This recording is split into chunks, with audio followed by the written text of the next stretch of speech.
Video like जरूर कर लीजिए और ऐसे वीडियो लगातार फ्री में पाने के लिए चैनल को तुरंत सब्सक्राइब कर लीजिए और बेल आइकन को जरूर टैप कर लीजिए ताकि आगे भी सारे वीडियो आपको मिलते रहे। यूट्यूब में फॉलो करते हैं तो प्लीज ये वाला फ्री टेलीग्राम चैनल जरूर ज्वाइन कर लीजिएगा। सारे नोटिफिकेशन सारे अपडेट यहीं पे आते हैं, ध्यान रखिएगा। सारे क्वेश्चन अटेम्प्ट करिए और स्कोर अपना तुरंत कमेंट करके बताइए कितने सही हो रहे हैं कितने गलत हो रहे हैं, जल्दी से कमेंट करके बताइए। नमस्कार साथियों, स्वागत है आपका ऑनलाइन एग्जाम प्रिपरेशन पर which is the part of study for civil services.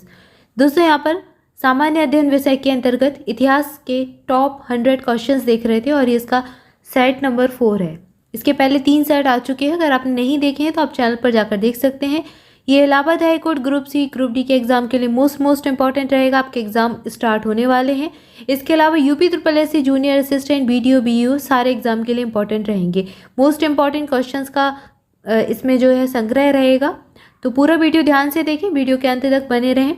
और अगर आप हमारे कोई पेड बैचेस ज्वाइन करना चाहते हैं तो नंबर्स पर कॉल करके जानकारी ले सकते हैं। किसी भी कोर्स को ज्वाइन करने के लिए UPSC BPSC UPPSC EPFO UP SSC junior assistant BDO BEO किसी भी कोर्स को ज्वाइन करना चाहते हैं किसी भी एग्जाम के लिए तो इन नंबर्स पर कॉल करके जानकारी ले सकते हैं। इसके अलावा टेलीग्राम ग्रुप ज्वाइन करने के लिए @study for civil services पर जा सकते हैं।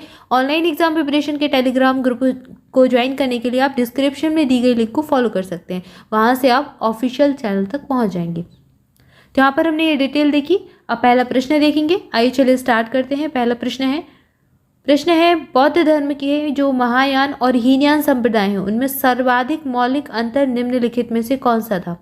जो बौद्ध धर्म था ये 2 भागों में विभाजित हो गया था, एक तो हीनयान और दूसरा महायान। अब इसमें पूछा है कि इसमें सबसे ज़्यादा जो मौलिक अंतर है, डिफरेंस क्या है, ये पूछा गया है। अहिंसा पर बल देना, जाति रहित समाज, या फिर देवी देवताओं की पूजा, या फिर स्तूप की पूजा। इस प्रश्न का सही उत्तर हो जाएगा ऑप्शन सी, देवी देवताओं की पूजा। तो ये मौलिक अंतर इन दोनों धर्मों में रहा। क्लियर है, ऑप्शन सी सही उत्तर हो जाएगा। अगला प्रश्न है हीनयान अवस्था का विशालतम एवं सर्वाधिक विकसित शैलकृत चैत्य ग्रह स्थित है, ये कहाँ पर स्थित है। ये हीनयान जो धर्म है उनके बारे में पूछा गया है। इनका जो विशालतम और सर्वाधिक विकसित शैलकृत चैत्य ग्रह कहाँ पर स्थित है। कार्ले में, पीतलखोरा में, जुन्नार में, या फिर बेटसा में, ये कहाँ पर स्थित है। तो ये कार्ले का चैत्र विहार हो जाएगा, ऑप्शन ए सही उत्तर हो जाएगा। कार्ले का जो चैत्र ग्रह है ये सबसे ज़्यादा विकसित है और विशालतम है, ठीक है, ऑप्शन ए सही उत्तर हो जाएगा। अगला प्रश्न है जैन धर्म का आधारभूत बिंदु है। जैन धर्म का आधारभूत बिंदु क्या है। ऑप्शन दिए गए हैं कर्म, अहिंसा, निष्ठा, या फिर विराग। सही उत्तर हो जाएगा ऑप्शन बी, अहिंसा। जैन धर्म में 5 महाव्रत बताए गए हैं। सत्य वचन बोलना, अहिंसा, अस्तेय, ब्रह्मचर्य और अपरिग्रह, ये 5 महाव्रत हैं जिनकी अवधारणा जैन धर्म में दी गई है और उसमें भी मूल जो बिंदु है वो है अहिंसा, ठीक है, अहिंसा करना इसका मूल आधारभूत बिंदु हो जाएगा जैन धर्म का। यहाँ पर हमने देखा इसके अलावा त्रिरत्न के बारे में भी जैन धर्म में ही बताया गया है। सम्यक ज्ञान, सम्यक आचरण और सम्यक चरित्र, इनकी महिमा भी कहाँ पर है, जैन धर्म में ही है, तो इसको याद रखें। इसके बाद अगला प्रश्न है महाभारत के अनुसार उत्तरी पांचाल की राजधानी क्या थी। पाटलिपुत्र, वैशाली, अहिच्छत्र, या फिर श्रावस्ती। तो जो पांचाल शहर था उत्तरी पांचाल, उसकी राजधानी पूछी गई है, ये हो जाएगी अहिच्छत्र, ऑप्शन सी सही उत्तर हो जाएगा। यहाँ पर इसका एक और नाम मिलता है, कामपेल्ली भी इसको कहते हैं, जैसे कि जो वर्तमान बदायूं का अभी एरिया है, फर्रुखाबाद, बदायूं, बरेली, उत्तर प्रदेश राज्य में, वो ये प्राचीन काल में उत्तरी पांचाल के नाम से जाना जाता था और उस समय उसकी राजधानी क्या होती थी, अहिच्छत्र उसकी राजधानी होती थी। क्लियर है। और इनका वर्णन क्या है, अंग्योत्तर निकाय में दिया गया है। 16 महाजन जो पद थे उनमें से एक था, 16 महाजन पद थे उनमें से एक था अहिच्छत्र और उसमें से एक था उत्तरी पांचाल और उसकी राजधानी थी अहिच्छत्र, या फिर इसको कॉम्पेल भी कहा जाता था, ठीक है। इसके बाद अगला प्रश्न है राजा नंद का उल्लेख करने वाला अभिलेखीय प्रमाण है। तो राजा नंद का उल्लेख किस अभिलेख में किया गया है, ये पूछा गया है। रोमनदेव के अभिलेख में, खारबेल के हाथी गुम्फा अभिलेख में, या फिर जूनागढ़ के अभिलेख में, या फिर धनदेव के अयोध्या अभिलेख में। किस अभिलेख में है राजा नंद का उल्लेख, ये पूछा गया है। सही उत्तर हो जाएगा खारबेल का हाथी गुम्फा अभिलेख और इसमें राजा नंद का उल्लेख किया गया है, ऑप्शन बी सही उत्तर हो जाएगा। इसके बाद अगला प्रश्न देखेंगे। अगला प्रश्न है बुद्ध की खड़ी प्रतिमा निम्नलिखित में से किस काल में बनाई गई थी। ये प्रश्न कल था और वहाँ पर बड़ी आ गया था, ये प्रिंट मिस्टेक हो गई थी, बड़ी प्रतिमा उसमें आ गया था, तो यहाँ पर खड़ी प्रतिमा है, बड़ी प्रतिमा नहीं है। कुशाल के काल में खड़ी प्रतिमा बनाई गई थी बुद्ध की, गौतम बुद्ध की बात हो रही है, जिनको एशिया का प्रकाश स्तंभ कहा जाता है। तो इनकी जो खड़ी प्रतिमा है वो कहाँ पर, ये कुषाण काल में उसका निर्माण किया गया था। ठीक है, तो इसको सही कर लीजिएगा। इसके बाद अगला प्रश्न देखेंगे। अगला प्रश्न है, निम्नलिखित में से कौन सा सुमेलित नहीं है, कौन सा सही सुमेलित नहीं है, ये पूछा गया है। तो ये 16 महाजनपदों के नामों में से ही कुछ हैं और उनकी राजधानियों के नाम हैं। अंग, चंपा, तो अंग की राजधानी तो चंपा होती थी। कौशल, अहिच्छत्र, अभी अहिच्छत्र देखा, अहिच्छत्र किसकी राजधानी थी, पांचाल की राजधानी थी अहिच्छत्र। तो यहाँ पर यही ऑप्शन गलत हो जाएगा, यही सुमेलित नहीं है, क्योंकि कौशल की राजधानी क्या है, कौशल, साकेत। वत्स की राजधानी कौशाम्बी होती है और मत्स्य की राजधानी भी विराटनगर है। यहाँ पर सही उत्तर हो जाएगा ऑप्शन बी, क्योंकि कौशल, साकेत और अहिच्छत्र पांचाल की राजधानी थी। ठीक है, क्लियर है। इसके बाद अगला प्रश्न देखेंगे, निम्नलिखित में से कौन सा सिकंदर के साथ भारत में नहीं आया था। सिकंदर के साथ कुछ लेखक भारत आए थे, यूनानी रोमन यात्री जिनको कहते हैं।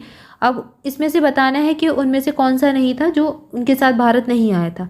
नियारकस, ये भारत आए थे सिकंदर के साथ। डाइमेकस, अरिस्टोब्यूलस या फिर आनेसिक्रिट्स। सही उत्तर हो जाएगा ऑप्शन बी, डाइमेकस नहीं आया था। बाकी के ये जो तीन है, नियारकस हुआ, अरिस्टोब्यूलस हुआ या फिर आनेसिक्रिट्स, ये तीनों ही सिकंदर के साथ भारत आए थे और ये महान लेखक थे।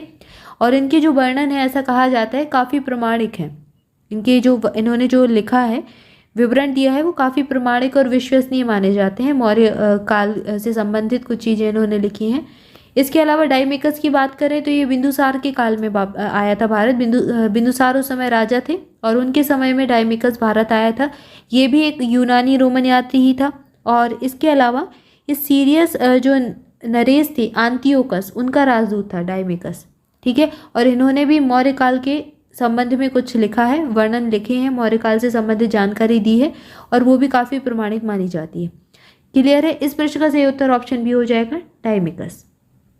यहाँ पर हमने इसको देखा। इसके बाद अगला प्रश्न है, कौटिल्य प्रधानमंत्री थे, तो कौटिल्य किसके काल के प्रधानमंत्री थे, ये पूछा गया है। चंद्रगुप्त मौर्य के समय, अशोक के समय, राजा जनक के समय या फिर चंद्रगुप्त विक्रमादित्य के समय। इस प्रश्न का सही उत्तर हो जाएगा चंद्रगुप्त मौर्य। चंद्रगुप्त मौर्य के समय कौटिल्य प्रधानमंत्री थे, या फिर कहें चंद्रगुप्त मौर्य का प्रधानमंत्री कौटिल्य था। अब ये कौटिल्य कौन है, इनको चाणक्य के नाम से भी जानते हैं, चाणक्य इनको कहा जाता है, या फिर इनका एक और नाम मिलता है विष्णुगुप्त।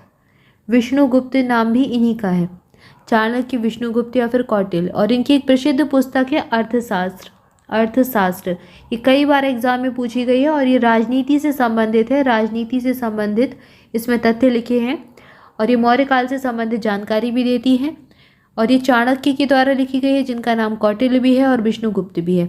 इसके अलावा घनानंद को हराने में इन्होंने, जो ये चाणक्य थे, कौटिल्य थे, इन्होंने घनानंद को हराने में चंद्रगुप्त मौर्य की सहायता की थी और फिर बाद में ये चंद्रगुप्त मौर्य के प्रधानमंत्री बन गए थे। ठीक है, ऑप्शन ए सही उत्तर हो जाएगा। इसके बाद अगला प्रश्न देखेंगे, मालवा, गुजरात और महाराष्ट्र किस शासक ने पहली बार जीते। तो ये जो क्षेत्र थे, मालवा का क्षेत्र हुआ, गुजरात का और महाराष्ट्र का, किस शासक के द्वारा पहली बार जीते गए थे, पूछा गया है। चंद्रगुप्त मौर्य, हर्ष, स्कंदगुप्त या फिर विक्रमादित्य।